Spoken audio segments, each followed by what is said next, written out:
हंस बोले भाई यहां सब ठीक है, अब एक काम करो, राम राम। हंस बोले हम लोग जा रहे हैं। तो कौआ ने कहा तुम जाओ, ये हंसनी को मत ले जाना। क्यों? कौआ ने कहा ये हमारी पत्नी है। हंस बोला राम राम राम, तुम्हारी पत्नी तो हमारी पत्नी ना, तुम नहीं जानते, बरसों से ये यहीं रहती है और ये हमारी पत्नी है। हंस ने कहा राम राम तुम झूठ बोल रहे हो। दूसरे कौवे से कहा क्यों भाई साहब, ये सही कह रहा? दूसरे ने हाँ सही कह रहा, हम तो रोज देखते हैं ये यहीं रहती है। सारे कौओं ने कहा ना ना ये तो यहीं रहती है और ये हमारी पत्नी है, हम सबकी पत्नी यही है। अपने बच्चों को आप ही बताया करो धर्म क्या होता है, धर्म क्यों जरूरी है, ये बच्चों को आप बताया करो। धर्म का ज्ञान नहीं दोगे बहुत नुकसान हो जाएगा। आज हम अपने बच्चों को, हम लोगों को कहा करते हैं तिलक लगाया करो, तुलसी पहना करो। अरे महाराज जी तुलसी पहनने से क्या होगा, तिलक लगाने से क्या होगा? मुसलमान टोपी लगाता है, उससे टोपी लगाने से कोई प्रॉब्लम नहीं है, लेकिन तुम्हें तिलक लगाने में प्रॉब्लम है। क्रिश्चियन लोग क्रॉस पहनते हैं, क्रॉस संडे के संडे। वह क्रिश्चियन लोग कहां जाते हैं? चर्च। वो चर्च जाते हैं, उन्हें कोई प्रॉब्लम नहीं है, क्रॉस लगाने में उन्हें कोई प्रॉब्लम नहीं है। लेकिन हिंदुओं को तिलक लगाने में, तुलसी पहनने में प्रॉब्लम होती है, शिखा रखने में प्रॉब्लम होती है, छोटी रखने में। आप ही अपने धर्म का पालन नहीं करेंगे तो फिर मुझे बताओ कि धर्म की रक्षा करेगा कौन? तुम ही नहीं करोगे, कौन करेगा? पाकिस्तान से लोग आएंगे यहां रक्षा करने के लिए? तुम नहीं करोगे अपने धर्म की रक्षा, तो उम्मीद किससे किए बैठे हो? नहीं समझोगे, नहीं समझोगे, परिणाम बुरे होंगे। सावधान हर पल रहना होगा, हर पल सावधान रहना होगा। इसलिए मेरी मां, अपने धर्म के प्रति सजगता जरूरी है, जागरूकता जरूरी है। अपने धर्म ग्रंथों के प्रति बहुत जागरूकता जरूरी है। गीता, आज बच्चे गीता नहीं पढ़ते, फालतू की चीजें पढ़ते रहेंगे पर गीता नहीं पढ़ेंगे। इन्हें सिगरेट पीने में शर्म नहीं है पर तिलक लगाने में शर्म है। अच्छा, हमारे धर्म में, सनातन धर्म में क्या प्रॉब्लम क्या है मैया जी? यदि कोई महिला ज्यादा तिलक लगाए और तुलसी पहने ना तो पड़ोसन ताने मारती, बड़ी मीरा बन रही है। हाँ, पता नहीं है महिलाओं को प्रॉब्लम क्या है, मीरा बन रही है। तो तुम सूपनखा बन जाओ, तुम चुड़ैलन बन जाओ। अच्छा तो है बेचारी मीरा बन रही है, तो मीरा क्या बुरी थी? अरे मीरा के पांव की धूल ही हम लोग बन जाएं तो बड़ी कृपा है। पूरी मीरा क्या बन पाएंगे हम, उसके पांव की धूल ही बन जाएं तो बड़ी कृपा है। और लोग बड़ी मीरा बन रही है तो आप लोग भी जवाब दे दिया करो, हाँ हम तो मीरा बन रही हैं, तुम सूपनखा बन जाओ। अच्छा है, तुम बन जाओ सूपनखा, तुम्हारी माँ को बना दो सूपनखा, अपनी बेटी को सूपनखा बना दो, ताड़का बना दो। हम मीरा ही तो बन रहे हैं, क्या बुराई है? आप लोग भी कह दिया करो हम मीरा बन रहे हैं, क्या बुराई है? मीरा के गाए पदों से आज लोग पीएचडी कर रहे हैं, हिंदी साहित्य भरा पड़ा है। मीरा अनपढ़ थी लेकिन उसके गाए पदों से आज पीएचडी हो रही है। सूरदास जी अंधे थे लेकिन उनके गाए पदों से आज लोग पीएचडी कर रहे हैं। इसलिए कहा करता हूं, आज सनातन धर्म में प्रॉब्लम यह है कि यहां पर कोई ज्यादा भक्ति करने लग जाए तो लोग पड़ोसियों को ज्यादा प्रॉब्लम है, ये मरे जा रहे हैं। खुद बनी बैठी है ताड़का और कोई मीरा ना बन जाए। इसलिए जवाब देना भी सीखा करो ऐसे दुष्टों को। भगवान का नाम जपने में कोई शर्म नहीं होनी चाहिए, कोई लज्जा नहीं होनी चाहिए, तिलक लगाने में कोई शर्म नहीं होनी चाहिए। बताओ, हम हिंदू हैं, सनातन धर्मी हैं, और हम अपने धर्म का यदि हम प्रचार करें और अपने धर्म का आचरण करें तो क्या हम बुरे आदमी हैं? क्या ये बुराई है? आप बताओ। सिगरेट पीना अच्छा है कि तिलक लगाकर राम नाम जपना, समाज की सेवा करना, अच्छे व्यवहार करना, ये अच्छा है? तो अच्छे बनो। आज शराब पीने वाले लोग जो शराब नहीं पीते, माना कि 4 दोस्त शराब पीते हैं और एक दोस्त शराब नहीं पीता, तो 4 दोस्त पीने वाले उस दोस्त का मजाक बनाते हैं। अच्छा, तू तो शराब बड़ा सीधा है, बड़ा भक्त बन रहा है।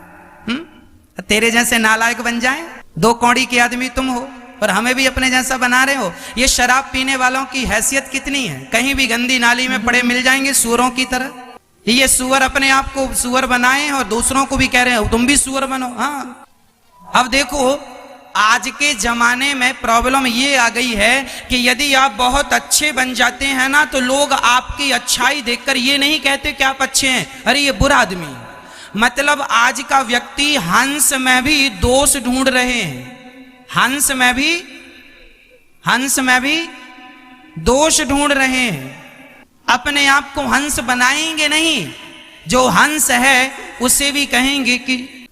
और आज के समाज की विडंबना क्या है, एक छोटा सा उदाहरण देता हूं। एक हंस था और एक हंसनी थी। सुनना बहुत ध्यान से, आज के परिवेश में यह दृष्टांत सटीक बैठेगा। सुनना, एक हंस था। आज समाज में लोग कैसे हैं, मैं लोगों का परिचय आपसे कराता हूं, एक उदाहरण से समझिएगा। मेरी सारी बात आपको बाद में समझ में आएगी, बस ध्यान देके सुनिएगा। एक हंस था और एक हंसनी थी, दोनों पति पत्नी थे। हंस और हंसनी दोनों उड़ते उड़ते उड़ते उड़ते उड़ते उड़ते एक गांव के पास आए। उस गांव में कौआ बहुत थे, तो हंसों ने कहा चलो आज हम लोग यहां रुकते हैं। तो दोनों हंस हंसनी पति पत्नी वहां रुक गए। तभी कौआ की नजर पड़ी हंसनी पर। तो एक कौआ ने देखा, दूसरे कौआ को बुला के ले आया। तीसरा कौआ आ गया, चौथा कौआ। सारे कौओं ने आकर हंस से कहा कहां से आए हो भैया। हंस ने कहा हम हिमालय से चले आ रहे हैं, जरा देख रहे हैं संसार कैसा है, क्या चल रहा है। अच्छा, तो हंस बोले भाई यहां सब ठीक है, अब एक काम करो राम राम। हंस बोले हम लोग जा रहे हैं। तो कौओं ने कहा तुम जाओ, ये हंसनी को मत ले जाना। क्यों? कौओं ने कहा ये हमारी पत्नी है। हंस बोला राम राम राम, तुम्हारी पत्नी तो हमारी पत्नी ना, तुम नहीं जानते, बरसों से ये यहीं रहती है और ये हमारी पत्नी है। हंस ने कहा राम राम तुम झूठ बोल रहे हो। दूसरे कौए से कहा क्यों भाई साहब, ये सही कह रहा। दूसरे ने हाँ सही कह रहा, हम तो रोज देखते हैं ये यहीं रहती है। सारे कौओं ने कहा ना ना ये तो यहीं रहती है और ये हमारी पत्नी है, हम सबकी पत्नी यही है। अब पकड़ लिया हंसनी को कौओं ने। अब हंस रोने लगा। पंचायत बिठाई गई। अब कौओं के नगर में और पंचायत करने वाला मिले कौन? पंचायतों का मुख्य जो पंच था वह भी कौआ, वह पंच भी कौआ। अब मैन पंचायत लगी, कौआ आया, मैन कौआ। कौए ने कहा, हंस ने कहा भाई साहब देखिए जरा न्याय कीजिए, ये हमारी पत्नी को ये कौआ लोग कहते हैं ये हमारी पत्नी है। तो जो मैन पंच था उसने कहा ये ठीक कह रहे हैं, ये इतने सारे लोग कह रहे हैं ना कौआ तुम्हारी वोट एक है। हंस केवल एक था और कौए सैकड़ों थे बहुत, तो ज्यादा बहुमत किसका था? ज्यादा बहुमत कौओं का था। तो पंचायत में भी फैसला कौओं के पक्ष में आया क्योंकि बहुमत कौओं का था। अब कौओं का बहुमत था, कौओं के पक्ष में फैसला आ गया। हंस रोने लगा और रोते रोते जाने लगा।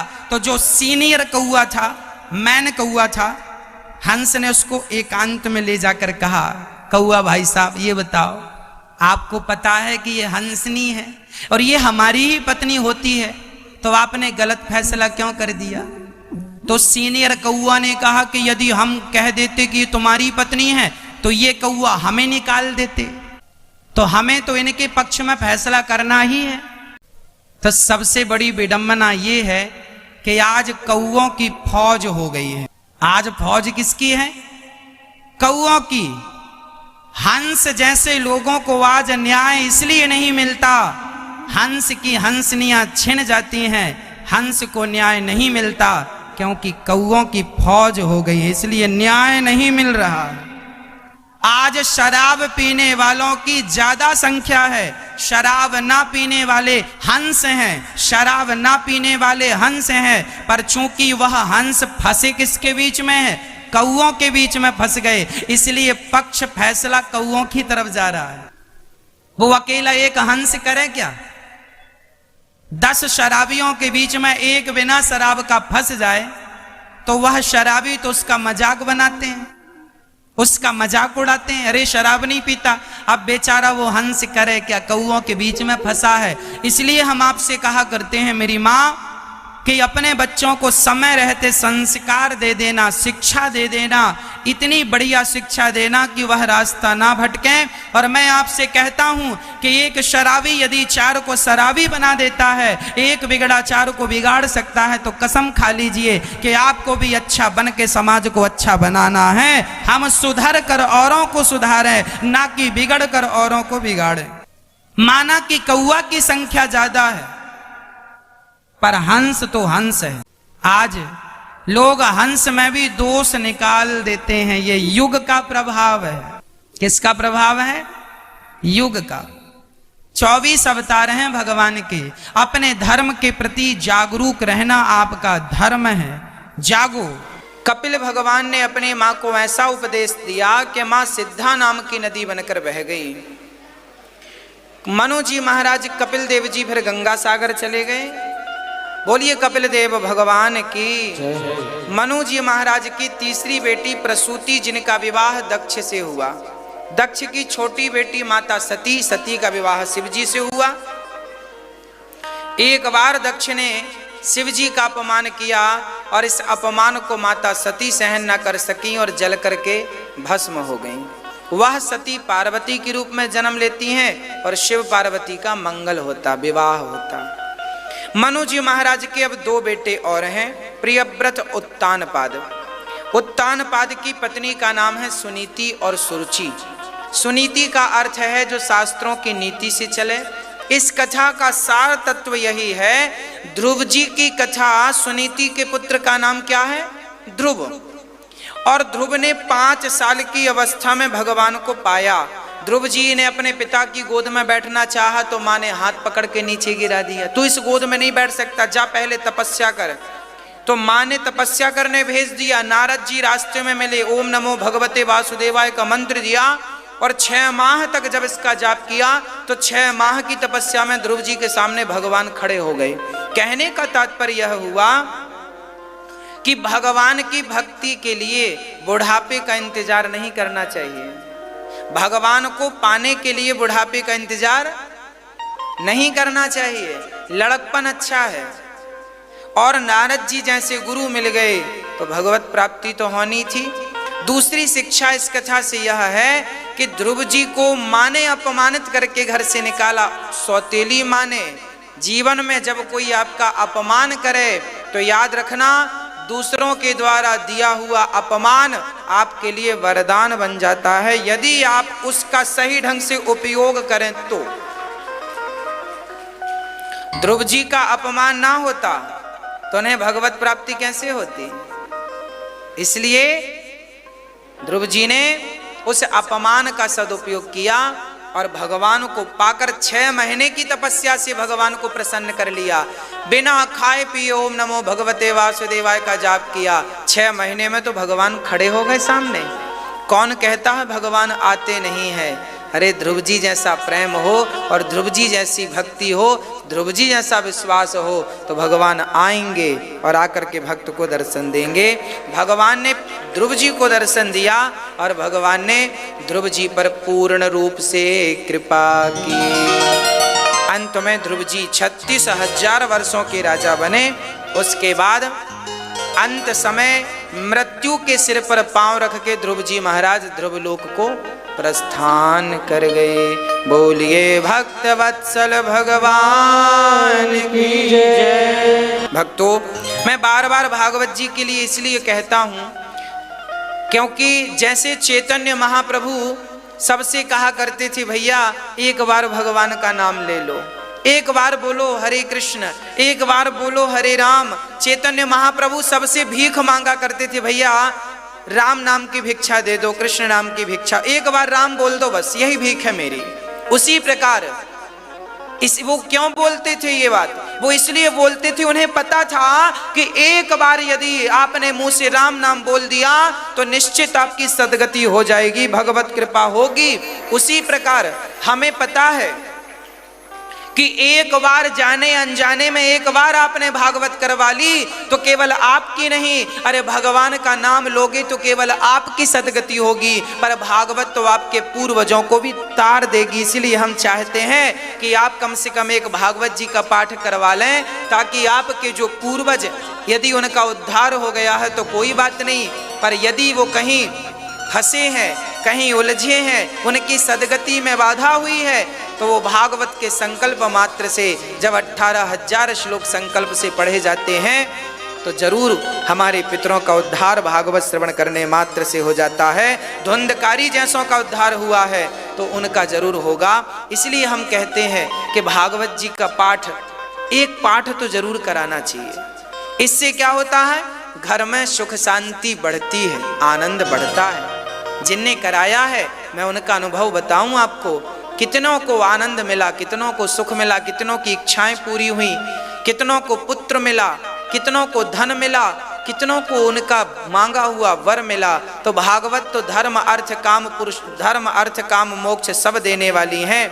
हम जानते हैं कि भागवत क्या दे सकती हैं, इसलिए हम आपसे कहते हैं दूसरों के बारे में सोचने लगे, दूसरों का दुख दर्द कम आप करने लगे, तब समझ लेना कि अब भगवान का प्राकट्य आपके हृदय में हो गया है, भगवान आपके हृदय में है। इसका सबूत क्या है? बोले जिसके भीतर भगवान होंगे वो बहुत दयालु होगा। जिसके भीतर दया है उसके भीतर भगवान है, जिसके भीतर करुणा नहीं उसके भीतर भगवान नहीं। ये हम नहीं कह रहे हैं, रामचरितमानस में लिखा है। सुनो क्या लिखा है? सत्य बराबर तप नहीं, झूठ बराबर पाप, जाके हृदय साच है, प्रभुता के हृदय आप। जिसके हृदय सत्य है, जिसके भीतर दया धर्म का मूल है, जिसके भीतर दया है, वही उसी के हृदय में भगवान समाये हैं। भक्तों, कल की कथा बड़ी अद्भुत हम लोगों ने सुनी। बहुत बारी सी उम्र में, नन्ही सी उम्र में ध्रुव जी महाराज को भगवान ने दर्शन दिया। भगवत भक्ति हुई, भगवान की प्राप्ति हुई। भक्तों, भगवान की प्राप्ति के लिए आप लोग उम्र का इंतजार ना करना। मनु जी महाराज के दूसरे पुत्र की चर्चा रह गई थी, सो आज हम उसे पूरा करें।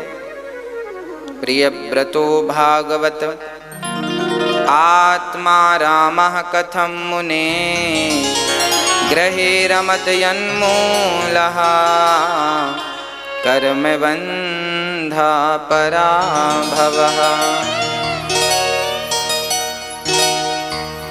प्रियव्रत जी तो बड़े वैरागी थे, फिर उन्होंने विवाह कब किया, ऐसा परीक्षित जी ने सुखदेव भगवान से पूछा। तब सुखदेव जी कहते हैं, प्रियव्रत जी ने विश्वकर्मा की पुत्री वर्हिष्मती से विवाह किया। इनके 100 बेटे हुए, सबसे बड़े का नाम था भरत। एक दिन ऋषभदेव जी ने इन्हीं के वंश में, प्रियव्रत जी के वंश में आगे चलकर प्रियव्रत जी के विवाह, प्रियव्रत जी का विवाह हुआ। इनके पुत्र हुए हैं आग्नेत्र, आग्नेत्र के नाभि, नाभि के अंग, अंग से ऋषभदेव जी। ऋषभदेव जी के 100 बेटे हुए, सबसे बड़े का नाम भरत जी। ऋषभदेव स्वयं भगवान हैं। सारे शरीर पर भस्मी रमा लेते हैं, भगवत चिंतन करते रहते हैं। शरीर में एक भी कपड़ा नहीं पहनते हैं ऋषभदेव जी, सब कुछ छोड़ दिया है। मन भगवान में ऐसा लगा है कि कुछ पहनने की फुर्सत ही नहीं।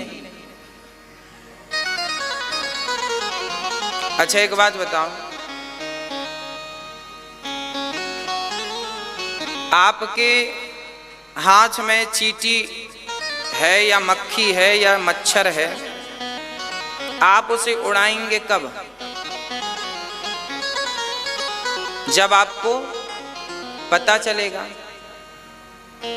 आपको पता चलेगा अच्छा मच्छर काट रहा है, मक्खी बैठी है, आपको पता चलेगा तो मक्खी उड़ाएंगे, मच्छर उड़ाएंगे। अच्छा पता नहीं चलेगा तो फिर बैठा है बैठा रहेगा, हाँ या ना?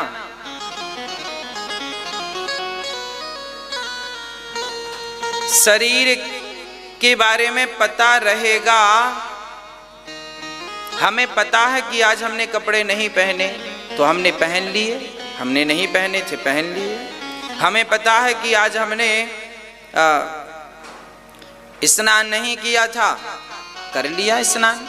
आज हमें पता है कि आज हमने भोजन नहीं किया, पता चला कि नहीं किया तो कर लिया। हमें पता चला प्यास बहुत लग रही है, पानी नहीं पिया तो पी लिया। भाई जब पता चलेगा अपने आप को तब तो आप कुछ करेंगे। पर सच कहें ऋषभ देव जी ऐसे महात्मा थे जिन्हें पता ही नहीं था कि वो कौन है, क्योंकि वो अपने से मन हटाकर उन्होंने भगवान में ऐसा मन लगा दिया कि अब भगवान का पता तो चल गया पर खुद का पता, इसका पता ही नहीं है कि क्या हुआ। याद रखना, जब हम थे तब भगवान का पता नहीं था, क्योंकि हम थे, हम मतलब हम। जब तक आपको आपका पता है तब तक भगवान का कोई पता नहीं लगेगा। कहाँ है भगवान? जब आप अपना पता भूल जाएंगे और भगवान में डूब जाएंगे, आप अपने आप को जिस दिन भूल गए उसी दिन भगवान का दर्शन हो जाएगा। विडंबना तो यह है कि इंसान अपने आप को नहीं भूलता। आदमी मरते दम तक यही कहता है मैं फलाने का बेटा हूं, फलाने का बाप हूं, मैं ये हूं। मतलब अपने आप को वो भूलना चाहता ही नहीं। और याद शर्त यही है कि जब तक अपने आप को भूलोगे नहीं तब तक भगवत प्राप्ति होगी नहीं। अब भगवान मिलेंगे कब? जब भूल जाओगे अपने आप को। और आप हैं कि भूलना चाहते ही नहीं। हाँ? कौन भूलना चाहता है? अपने आप को कौन भूलना चाहता है? अपने आप को भुला दीजिए। मैं कौन हूं मुझे पता ना हो। ये कब आएगी बात? ये तब आएगी जब आप उस प्रेम में, उस आनंद के सागर में, उस भक्ति के सागर में डूब जाएंगे।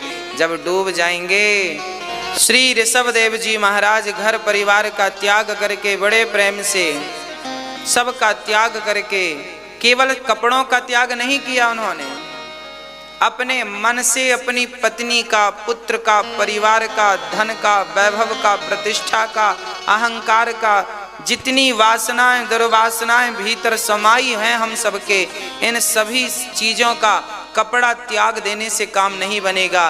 कपड़े लत्ते तो बाद में त्यागेंगे, पहले भीतर जो गंदगी भरी है पहले वो तो छूटे, पहले उसका त्याग तो हो। हाँ, पहले अपनी बुराइयों का परित्याग कर लें हम, एक एक से, धीरे धीरे। और मुझे विश्वास है कि यदि हम चाह लेंगे ना तो हो जाएगा। एक एक बुराई का त्याग किया करो आप लोग। अच्छा, आपके भीतर कितनी बुराइयां हैं मुझे बताओ, बताओ जल्दी से, टोटल करके आपके भीतर कितनी बुराइयां? एक मोटा मोटा अंदाज दीजिए हमें, बताइए आपके भीतर कितनी बुराइयां? अच्छा, गिनती करने में टाइम लग रहा है? कितनी है? 1 है, 2 है, 10 है, 20 है, 50 है, 100 है, 500 है, 1000 है? मैया जी कितनी बुराई है आपके भीतर? मुझे तो नहीं लगता कि आप लोगों के भीतर कोई बुराई है। मुझे तो नजर नहीं आती कि आपके भीतर कोई बुराई है। पर यदि आपको नजर आ रही हो तो आप जरूर बताइएगा। किससे? हमसे नहीं, अपने आप से बताइएगा और बिहारी जी से बताइए, हे बिहारी जी मुझ में ये बुराई है, मैं झूठ बहुत बोलता हूँ, मैं कपट बहुत करता हूँ, मैं अहंकार बहुत करता हूँ, मैं लोभी बहुत हूँ, मैं कामी बहुत हूँ, मैं और जितनी बुराइयां हैं सबका गुनहगार हूँ भगवन। आपके चरणों में अपने गुनाह कबूल करने आया हूँ, मुझे स्वीकार कर लीजिए। भगवान से अपने गुनाह कहा करो, बैठा करो 10 मिनट भगवान के चरणों में और पूरी लिस्ट बनाया करो, हे भगवान देखो मैं कितना बड़ा कामी हूँ, कितना बड़ा क्रोधी हूँ, कितना बड़ा लोभी हूँ, मेरे जैसा अधम, मेरे जैसा नीच अधम खल दुष्ट कोई नहीं है। भगवान के सामने बैठ के अपने आप को गाली दिया करो, अपने आप को जलील किया करो। क्या होगा इससे? इससे ये होगा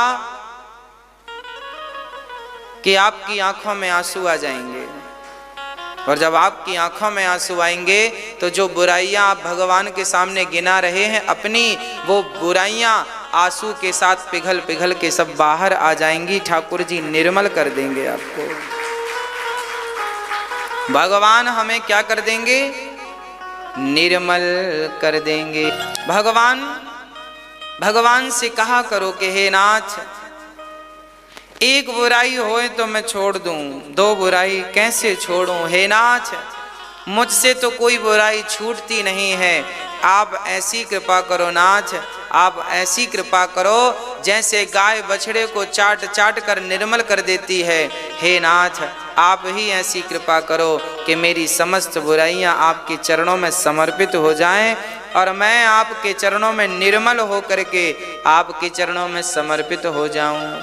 आप ही दूर कर सकते हैं। मैंने तो पूरा जोर लगा लिया, मैंने तो पूरा जोर लगा लिया कि मैं क्रोध पर विजय पालूं, मैंने तो पूरा जोर लगा लिया कि मैं काम पर विजय पालूं, मैंने तो पूरा जोर लगा लिया कि मैं लोभ पर विजय पालूं, पर मैं हार गया, मैं हार गया, मैं हार गया। ना मैं तो क्रोध को जीत सका, ना मैं लोभ को जीत सका, ना मैं अहंकार को जीत सका, ना मेरे भीतर की किसी बुराई को मैं जीत सका। हे नाथ, अब मैं हार कर आपकी शरण में आया हूँ, अब आप ही जिताओ तो जिताओ, नहीं तो मैं आपके चरणों में पड़ा हूँ। मुझ में बल नहीं है। सूरदास जी गाते हैं, निर्बल केवल राम सुनेरी मैंने, निर्बल केवल राम। आप हार जाओ, हार करके भगवान के सामने जाओ, और भगवान को हार पसंद है। देखो ना, हम लोग मंदिर जाते हैं तो दुकानदार से कहते हैं भैया हार दे दो, इसको क्या बोलते हैं? हाँ, भगवान के सामने हार के ही जाना पड़ता है। द्रौपदी को भगवान तब तक नहीं मिले जब तक वो हार नहीं गई। हार गई ना, किसको बुलाया पहले? पति को, अर्जुन आओ मुझे बचाओ, भीम आओ मुझे बचाओ। द्रौपदी को भी 5 लोगों का बल था, युधिष्ठिर, भीम, अर्जुन, नकुल, सहदेव, इनका बल था पांचाली को। हाँ, पर 5 काम नहीं आए। फिर बल 2 लोगों का और था, पितामह भीष्म और गुरु द्रोणाचार्य, 2 का बल और था, ये 2 भी नहीं आए। जब 2 नहीं आए तो द्रौपदी ने अपना बल लगाया, हम पकड़ेंगे, हम क्षत्राणी हैं, हम साड़ी संभालेंगे। और जब अपना बल लगाया तो दुशासन तो 10,000 हाथी का बल था, कहाँ द्रौपदी जैसी नारी का बल चलेगा। तो फिर जब नहीं संभाल पाई साड़ी, तब द्रौपदी बोली कन्हैया मैं हार गई।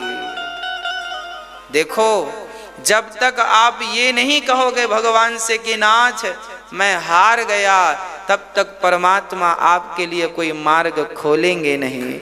आप हार जाओ, हे नाथ मैं हार चुका हूं, मैं हार गई हूं, मैं हार गया हूं। और जिस दिन हार करके समर्पण कर दोगे, हार करके अपने आप को हार बना करके भगवान के चरणों में अपने आप को चढ़ा दो, बस उसी दिन भगवत प्राप्ति हो जाएगी। हार जाओ, हार चढ़ाओ, हार, ये हार ठाकुर जी को बड़ा पसंद है। द्रौपदी ने बुलाया, बुलाया था ना द्रौपदी ने, कैसे बुलाया था? जिन्होंने कभी मेरी सूरत नहीं देखी नाथ, आज वो मेरा नंगा शरीर देखेंगे, निर्वस्त्र शरीर देखेंगे। क्या आप अपनी बहन की साड़ी यूं ही खींचते देख सकते हैं? क्या आप भी मेरा नग्न शरीर देखना चाहते हैं? यदि नहीं आए तो आज लाज मेरी नहीं, लाज आपकी जाएगी। जब नहीं आए, द्रौपदी को बल था, पितामह से कहा, नहीं आए, सब बैठे रहे हाथ पर हाथ रख के, सब मजबूर थे। पितामह मजबूर, गुरु द्रोणाचार्य मजबूर, और द्रौपदी की साड़ी खींचती ही जा रही थी। तब द्रौपदी ने कहा, 10,000 हाथियों का बलशाली व्यक्ति आज हार गया, थक गया। बोला, साड़ी भी चिनारी है कि नारी भी साड़ी है कि साड़ी ही की नारी है कि नारी ही की साड़ी है। द्रौपदी बोली, मूर्ख, ना साड़ी भी चिनारी है, ना नारी भी साड़ी है, ना साड़ी ही की नारी है, ना नारी ही की साड़ी है। ये तो वृंदावन बिहारी है जो चीर बनकर खिंचा जा रहा है। यदि भगवान को पाना चाहते हो तो जीतो मत, हार जाओ।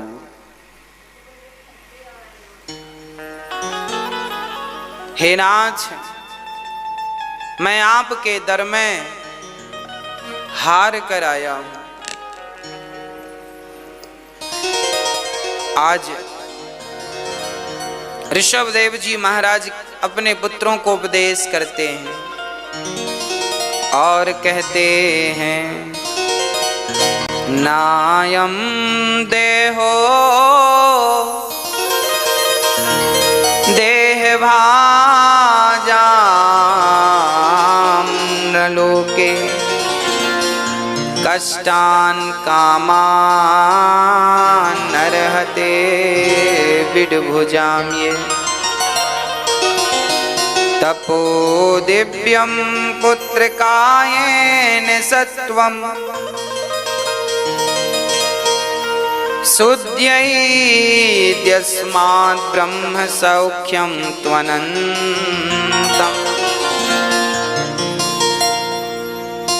आज श्री ऋषभदेव जी अपने पुत्रों को उपदेश करते हैं, ज्ञान देते हैं, समझाते हैं मनुष्य का तन क्यों मिला है। इतना बढ़िया समझाया कि उनके 9 बच्चे तुरंत सन्यासी हो गए, संत बन गए।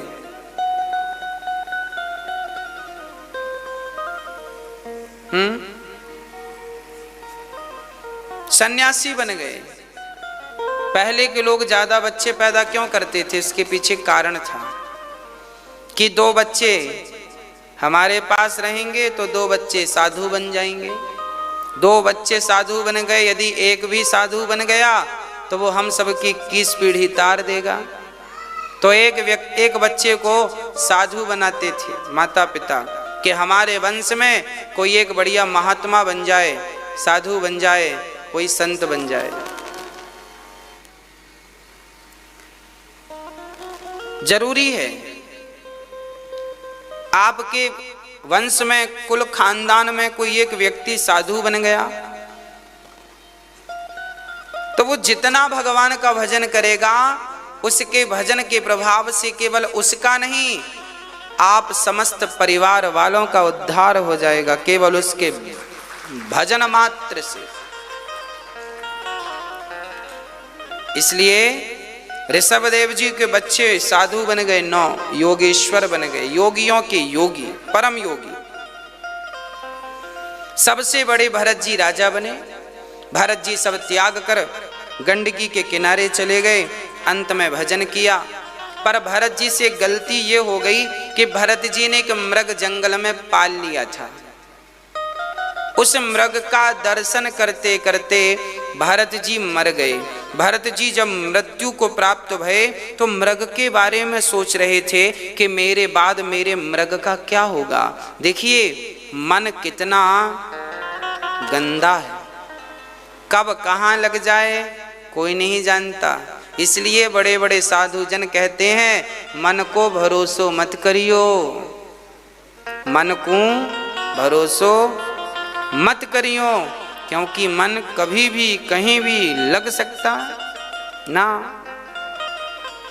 मन न भये 10-20 एक है, वो भी भगवान के चरणों में लगा दो। बिगड़ गया तो कई जन्म बिगाड़ेगा। यदि मन बिगड़ा मैया जी, मन बिगड़ा तो मन बिगड़ेगा तो आपके कई जन्म बिगाड़ देगा। मन का कुछ नहीं बिगड़ता, क्या बिगड़ता है? आपका बिगड़ेगा ना। भारत जैसे ज्ञानियों का मन एक मृग के बच्चे में लगा तो भारत जैसे ज्ञानी अगले जन्म में क्या बन करके आए? मृग बन करके आ गए। जब मृग बन करके आए अब उन्हें समझ आया कि हमने कितनी बड़ी गलती कर दी, एक मृग से प्रेम कर लिया। तुलसी मृग संयोग से भरत धरे मृग देह, तुलसी उनके कौन गति जो घर घर करत स्नेह। अच्छा एक बात बताओ, भरत जी का मन किस में लगा? एक मृग में, ओनली एक मृग में। एक मृग में भरत जी का मन लगा तो उन्हें क्या बनना पड़ा? उन्हें मृग बनना पड़ा। अब आप बताओ आपका मन कितनों में लगा है? भरत जी का तो एक में लगा था, आपका मन किस किस में लगा है? बेटे में, बेटी में, नाती में, पोते में, दुकान में, पैसों में। हाँ या ना? तो बताओ भरत जी की ज्यादा दुर्गति हुई कि हम लोगों की होने वाली है? तो तैयार रहना। भरत जी का मन एक मृग में लगने से उनकी दुर्गति हो गई, तो आपका मन इतनी जगह लगेगा बेटा बेटी नाती पोता में, तो सोचो कितनी दुर्गति होगी। इसलिए कहता हूं मन तो भगवान में ही लगाना, शरीर से संसार के रिश्ते निभाते रहना, शरीर से संसार के रिश्तों की फॉर्मेलिटी करते रहना। संसार में शरीर तो लगे पर भगवान संसार में मन ना लग जाए। शरीर और मन ये अलग अलग हैं। शरीर और मन वैसे ही अलग अलग हैं जैसे मोबाइल और मेमोरी कार्ड। मोबाइल में आप एक मेमोरी कार्ड अलग से डालते हैं ना, 8 GB 16 GB 64 GB 100 फलाना GB। जैसे मोबाइल से मेमोरी कार्ड अलग होता है पर लगता मोबाइल में ही है, उसी तरह शरीर मोबाइल की तरह है और मन जो है मेमोरी कार्ड की तरह है।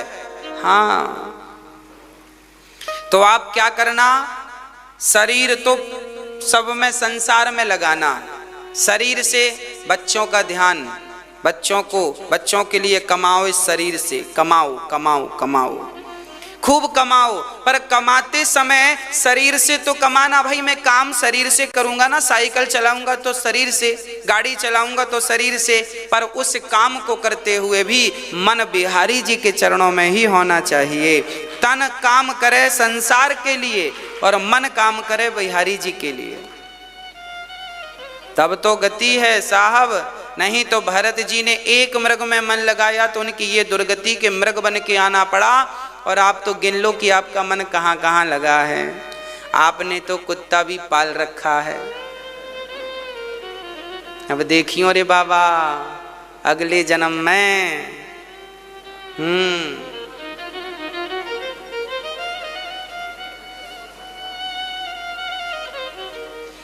एक मैया कथा सुनने आई।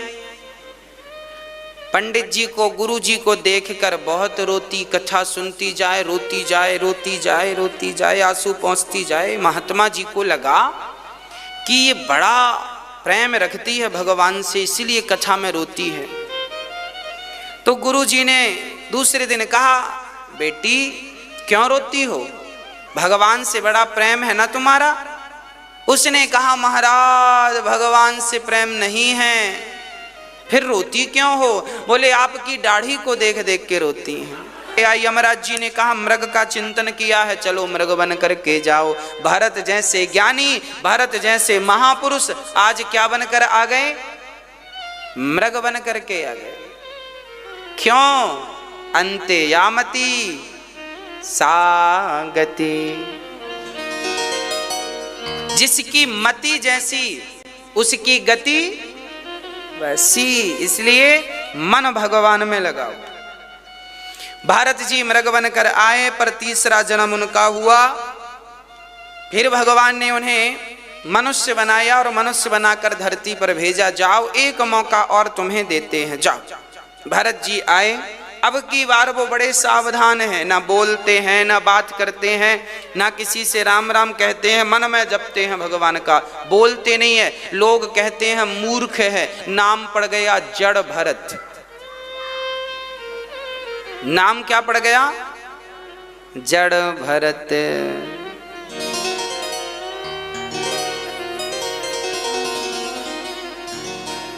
मूर्ख बनना बहुत अच्छी बात है। अच्छा, विद्वान बनना सरल है, पर मूर्ख बनना कठिन है। बोलो क्या सही है? क्या बनना कठिन है, क्या बनना? आप बताओ, आप ज्यादा समझदार हैं। क्या बनना सरल है? सरल क्या है? ज्ञानी बनना सरल है कि मूर्ख बनना सरल है? मैया जी आप बताओ, क्या बनना सरल है? ज्ञानी बनना तो आसान है, ज्ञानी तो आप लोग हैं ही। ज्ञानी बनना सरल है, यदि कठिन है तो मूर्ख बनना कठिन है। मूर्ख का अर्थ क्या है? भारत जी थे तो ज्ञानी, पर समाज की दृष्टि में मूर्ख बन के रहना चाहते थे और रहे। आज आदमी 4 लाइन सीख ले रामचरितमानस की तो वो अपने आप को ज्ञानी समझ लेता है। इसका तात्पर्य यह हुआ कि आज के जमाने में कोई मूर्ख है। आज पूज्य श्री अनिरुद्धाचार्य जी महाराज ने हम सभी लोगों को बहुत ही उत्तम एवं शिक्षाप्रद कथा सुनाई है। आशा करता हूं कि इस शिक्षाप्रद कथा से हम सभी लोग कुछ न कुछ शिक्षा अवश्य ग्रहण करेंगे और अपने जीवन को सुखी और सात्विक बनाने का प्रयास करेंगे। मित्रों, अगर आपको यह शिक्षाप्रद कथा पसंद आई हो तो वीडियो को लाइक करें और अधिक से अधिक लोगों को शेयर भी करें, जिससे और भी लोग महाराज जी की इस शिक्षाप्रद कथा से शिक्षा लेकर अपने जीवन को सुखी बना सकें। मित्रों, अगर आपने अभी तक हमारे चैनल को सब्सक्राइब नहीं किया है तो हमारे चैनल को तुरंत सब्सक्राइब भी कर लें, जिससे आपको नोटिफिकेशन के माध्यम से महाराज जी के शिक्षाप्रद कथा तुरंत प्राप्त हो सकें। मित्रों, तो कल फिर किसी शिक्षाप्रद कथा के साथ आप लोगों के समक्ष प्रस्तुत होंगे। तब तक के लिए जय श्री राधे।